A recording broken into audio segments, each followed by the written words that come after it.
Beginning in April, the Cumberland County Public Library and Information Center will host the traveling exhibit, Fighting the Fires of Hate, America and the Nazi Book Burnings. The exhibit is on loan from the United States Holocaust Memorial Museum in Washington, D.C., and it's part of a larger series of exhibits and programs presented by our community's arts, cultural, and historical organizations designed to promote diversity and tolerance. Librarian Maggie Hargrave of the East Regional Branch tells us more about this poignant exhibit, which reminds us of the importance of free thought and free speech. Fighting the Fires of Hate, America and the Nazi Book Burnings exhibit is actually a traveling exhibition from the United States Holocaust Memorial Museum. We are having it on loan April 1st through May 22nd. It'll actually be on the second floor of the headquarters library downtown. And we're lucky enough to have this exhibit, and we're actually there'll be 3 other exhibits downtown at the Arts Council and the Transportation Museum. And with the Arts Council, we've coordinated tours so that schools and groups can sign up for tours through the Arts Council website, and that they can actually look at all 3 exhibits in one day at set times. And the exhibition is a self-guided tour.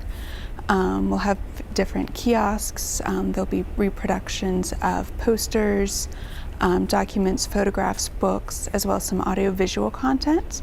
The museum is also providing brochures for people to take, and then the library will be providing some additional information as well. And the library is also hosting different programs at many of the branches. The Bordeaux branch is going to have some book clubs, some professors from Methodist University coming to speak about book burning, popular music during World War II, as well as some degenerate art. East Regional is having programs. Downtown will actually be showing Schindler's List in April, as well as Matt Duricio will be coming both to the Bordeaux branch and North Regional to talk about weapons during World War II. Even in World War II, when the Germans were burning books and these huge bonfires, America saw it as a symbol against the democratic spirit, and they were really using it as a push during the war effort. And even today, people are still burning books. And it is still a symbol. You're burning not only the book, but the beliefs and the ideas and the thoughts that are contained in it. You're really burning what the contents, not just a paper book. And that we as Americans, and even libraries, we have a freedom of speech and a freedom to read, and libraries are a place where Americans can do this. We have a wide variety of topics here, many of which can be controversial, but we allow people to have that freedom, the democratic freedom to read what we want, to say what we like, and that is our symbol to the American people. As we also don't want to forget what the Nazis did and what was happening then and even today with the book burnings against that freedom to read and the freedom of thought and expression and speech. The Nazis were trying to burn anything that was against the German spirit. They just wanted to cleanse their country of those thoughts and of those writings, and that was what was put in the book burnings and the fires. It was an attempt to control what the people thought, what they were reading and learning. It was part of the propaganda campaign that the Nazi Party was the right party, the Nazi way of life and way of thought were the right ways of thought, and everything else was un-Germanic, unclean, and should not even be available. Even today, people are still burning what they feel shouldn't be made available.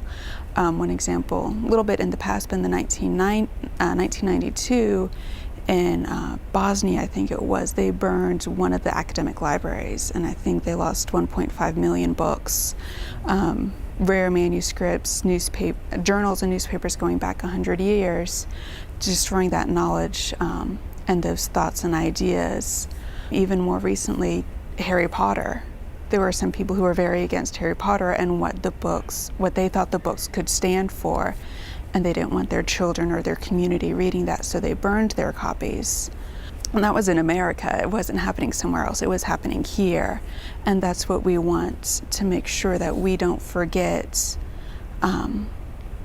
that that it did happen, that it is happening, and that we have a right to protect our freedoms, to protect our freedom of speech and the freedom of learning, and that we can learn from the past and we can hopefully not make those mistakes in the future. I invite you to come down starting April 1st. We'll be upstairs in the headquarters library through May 22nd. The exhibition will be available as, with library hours, 9 to 9 Monday through Thursday, 9 to 6 Friday and Saturday, and 2 to 6 on Sunday. And if you're a school or even have your own group, we invite you to sign up for a tour.